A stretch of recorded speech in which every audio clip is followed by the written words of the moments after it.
Today we're taking a close look at ICE immigration and customs enforcement and how it's changed, particularly under the Trump administration. That's right. Some critics are calling an ICEtapo. An ICEtapo, an unchecked agency, acting almost like, well, like historical secret police, maybe even the Gestapo. It's a strong comparison. It is a strong comparison, and it's worth looking at why people are making it. If you look at the Gestapo itself, it didn't start out as this, all-powerful terror machine. Right, it evolved. It evolved. It systematically chipped away at legal constraints. It normalized acting with extraordinary authority, formed in 33, really consolidated by 36 under Himmler. Crucially, it operated outside of judicial oversight. Meaning they could just detain people. Without warrants. Exactly. Label someone an enemy of the state, detain them. They used concepts like protective custody, which basically meant holding people indefinitely with no legal way to challenge it. And fear was the tool, enforcing political conformity through just raw fear. That context is, well, it's pretty heavy when you look at some recent ICE actions. It is. Take the case of Kilmar Armando Abrego Garcia, a father in Maryland. He actually had legal protection from deportation granted by an immigration judge back in 2019. Okay, so legally protected. Yes. But on March 12th, IC detained him. He was just picking up his son. Within 3 days, he was deported to El Salvador. Not just deported, but transferred to CCOT, a high-security prison there. 3 days. Wait, what happened to the judge's order protecting him? ICE called it an administrative error. An administrative error? That sounds insufficient. This wasn't like misfiling paperwork. It was ignoring a direct court order. Precisely. A court order is binding. When a government agency just disregards it, that strikes at the core of the rule of law. Everyone's supposed to be subject to the law, including the government. And there's no record of a judge changing his status, right? So ICE just decided. That's how it appears. It looks like an assertion of power saying, we operate above the legal system when we choose to. And this isn't the only recent case raising these kinds of flags. No, unfortunately not. Consider Rümeysa Öztürk. She was a Turkish Fulbright scholar studying at Tufts University in Boston. A Fulbright scholar? So here legally, prestigious program. Absolutely. On March 25th, she was arrested outside her apartment. Reports say by masked, plainclothes ICE agents. Masked. Plainclothes. Why? The claim used to justify it was that she supported Hamas. There hasn't been public evidence presented for that claim. Okay, so an accusation, but then what happened procedurally? Well, things moved very quickly and unusually. Her visa was unilaterally revoked by the Secretary of State, Marco Rubio. She was detained, but not formally charged with anything. Detained without charge? And the arrest itself? There's video. It shows her being forced into an unmarked vehicle. Witnesses say no warrant was produced at the scene. And wasn't there a court order involved in her case, too? Yes. A judge had specifically ordered that if she were detained, she had to remain in Massachusetts. IC transferred her to Louisiana. So, again, seemingly ignoring a judicial order, these aren't isolated clerical errors, then. Critics see these as deliberate moves. That's the argument, that these are displays of power, signaling that ICE answers directly to the White House, not to the courts or existing legal frameworks. It's acting outside those traditional bounds. Seizing protected people, ignoring judges, using fear. It starts to sound like those characteristics of secret police forces we mentioned. It does, and it's important to understand what defines a secret police force. It's not always about total secrecy, actually. The Gestapo wasn't particularly secret in its actions. People knew about them. They knew. The real power came from the public understanding that there was no appeal. No higher authority could stop them. Their actions became lawful simply because the law was rewritten or ignored to allow them. Impunity. Impunity is the core, the knowledge that they can act without consequences. So the argument is that the administration is sort of testing this model, using ICE to see how far they can push. That's the concern. Deporting someone like Abrego Garcia, despite court protection, isn't just about him, it's a message. Detaining a scholar like Öztürk under vague claims, ignoring court orders about where she can be held, it functions as intimidation. And the counter-argument would be, these are just a few isolated incidents. Right. But critics point to a growing pattern. They argue it's not isolated, but indicative of ICE exercising authority that's just incompatible with our constitutional checks and balances, all seemingly without new congressional authorization or clear court sanction for these specific types of actions. We did see ICE's reach expand in Trump's first term, didn't we? workplace raids targeting activists, surveillance in sanctuary cities. Yes, but back then, the legal system sometimes acted as a brake. You had judges stepping in, blocking certain actions, issuing stays. So what's different now, or potentially different in a second Trump term? Well, those institutional barriers seem to be eroding. The Supreme Court, for instance, has seemed reluctant to intervene in some of these recent cases involving alleged ICE overreach. And internally, Yeah. within Homeland Security. The rhetoric is definitely escalating. We're hearing non-citizens who express dissent being framed more explicitly as threats. This pushes ICE into this gray area. Is it law enforcement or is it becoming political enforcement? And the targets are expanding, too. It's not just undocumented immigrants. Exactly. Öztürk wasn't undocumented. Abrego, Garcia had legal protection. They're asserting authority over people who are legally present. And the tactics. Yeah. You mentioned mask agents, unmarked cars. Yeah. There's also the language, right? Euphemisms. Yes. Administrative transfer instead of deportation defying a court order. Security concern as a vague justification. It's language designed to bypass due process. Combined with the visual language, the plainclothes agents, the sudden seizures it evokes authoritarian methods. There's a feeling that simply being present, especially if you fit certain demographics, brown, Muslim, foreign-born, is becoming suspect, potentially criminalized. And this leads to what critics call the normalization of impunity. It's not hyperbole, they argue. It's describing a situation where ICE's accountability is fading. Accountability to the public, to the courts, to Congress. We saw another example of this alleged impunity play out with the Bhutanese refugee community in Pennsylvania, didn't we? Yes, in Dauphin County. ICE detained members of the Bhutanese community. These are people who community leaders stressed have legal residency.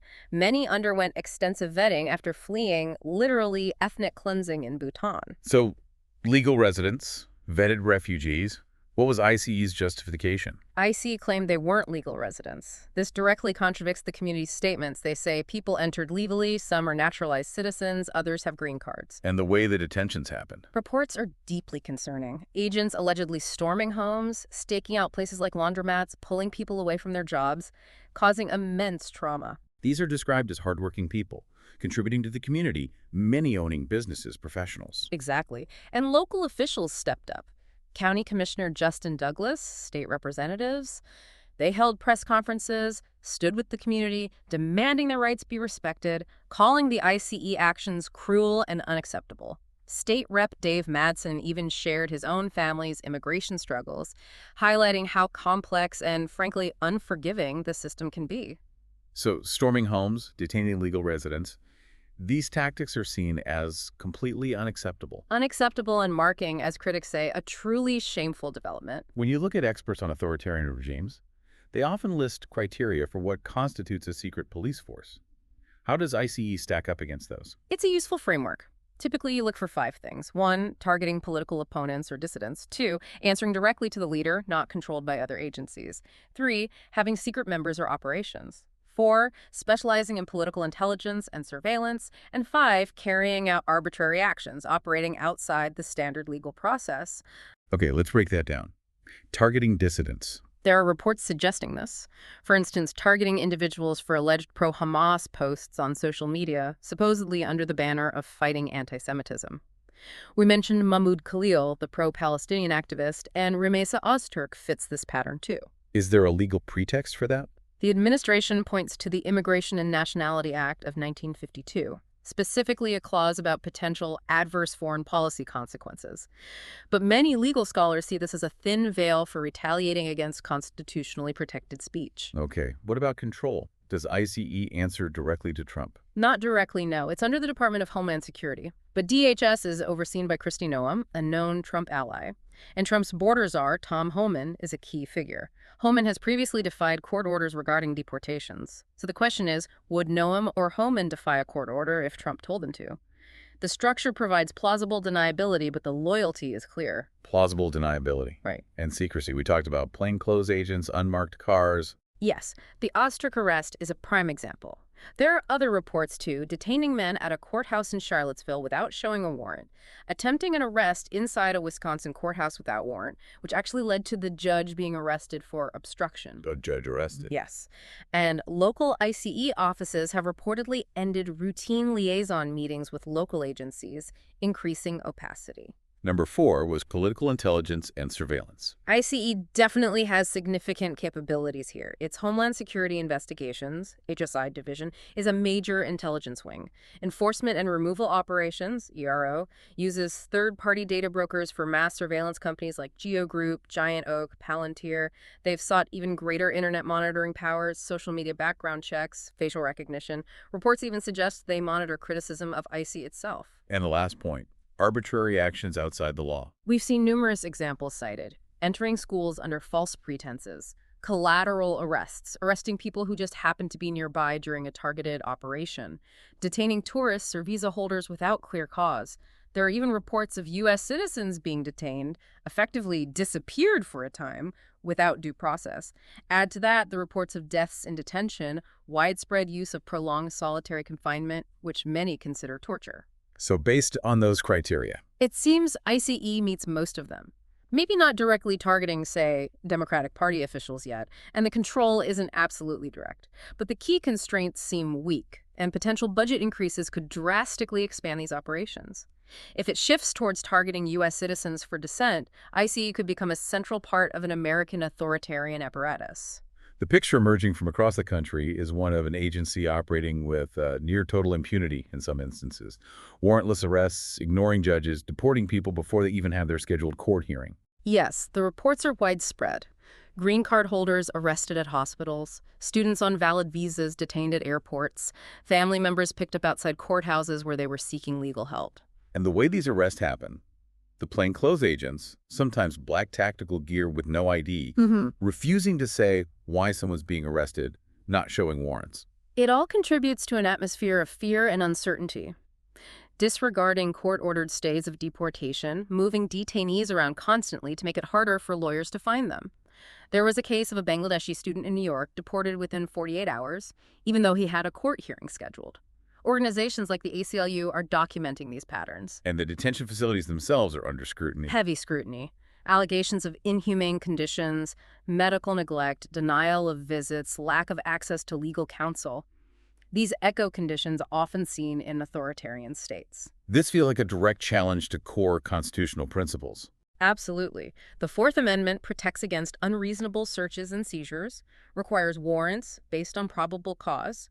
The Fifth and 14th Amendments guarantee due process of law. When ICE acts without warrants, ignores court orders, denies access to counsel, those rights are being violated. And defying federal court injunctions, habeas writs, emergency orders from judges, that's more than just violating individual rights, isn't it? It's a breakdown between branches of government. It's a breakdown of checks and balances. Yeah. Yes, the executive branch has always had discretion in immigration enforcement, but it's not supposed to be limitless. The courts are the check. When an agency consistently acts as if it's above the law, it corrodes the rule of law itself. And this disregard for due process, even if initially focused on non-citizens, potentially threatens everyone, right? That's a crucial point. Many victims are long-term legal residents, green card holders, people essentially indistinguishable from citizens in their daily lives. If their rights can be ignored, it sets a dangerous precedent. Which brings us back uncomfortably to those Gestapo parallels. It's uncomfortable, but illuminating. The Gestapo operated outside the judicial system. Unaccountable raids, arrests, detentions. Relying on secrecy, intimidation, labeling people enemies of the state. And you see echoes in ICE's reported tactics. The secret raids, the targeting, arrests happening without immediate judicial review, the fear deliberately instilled in immigrant communities. Yes, the atmosphere of fear and suspicion is very reminiscent. There's also the culture of impunity within the agency that critics point to. Reports suggest disciplinary action against agents is rare. Abuses are often downplayed. Internal investigations lack teeth. The black vans, the nighttime arrests, the concealed identities, it's all deeply concerning. And perhaps most worrying are the reports, however preliminary, of individuals being targeted specifically for speaking out against the administration or participating in protests. That crosses a line into suppressing dissent, which is a direct threat to the First Amendment. It's easy to dismiss these things when they happen to marginalized groups, but history warns us about gradual erosion. Exactly. Democratic societies don't usually collapse overnight. It happens gradually as authoritarian practices become normalized, often starting against a specific group, then expanding, accepting warrantless arrests for them, secret detentions for them, ignoring court orders for them, eventually eats away at the constitutional protections for everyone. Authoritarian regimes often use fear, nationalism, maybe national security, or immigration enforcement as justifications. Precisely. Those are common covers for cracking down on civil rights and dissent. That's why the parallels to the 1930s, while stark, are raised as a serious warning. The erosion of due process for any group should be an alarm bell for all. Is anyone pushing back effectively? There is resistance. Legal aid organizations, immigrant defense networks, civil rights groups are fighting these cases in court, documenting abuses. Some federal judges are pushing back, sounding alarms. Investigative journalism plays a role too, bringing things to light. Definitely. And law schools, nonprofits setting up rapid response legal teams.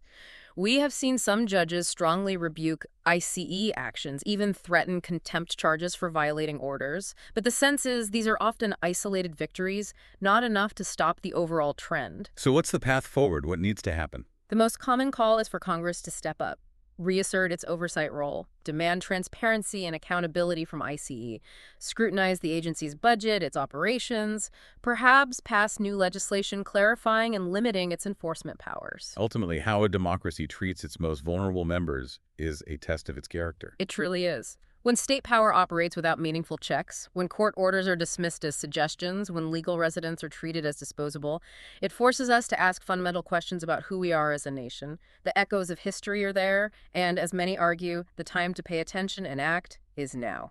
Our discussion concludes here regarding this deeply troubling issue. Thank you for joining us for this deep dive on dissent picks. If you share our concerns about the direction of our country, we encourage you to join the resistance by visiting dissentpicks.com. There, you can find thoughtfully designed merchandise, t-shirts, hats, mugs, stickers that serve as a powerful statement of the values we are working to protect. Please remember, in such times, dissent is not just patriotic, it is our responsibility. Stay informed and stand strong.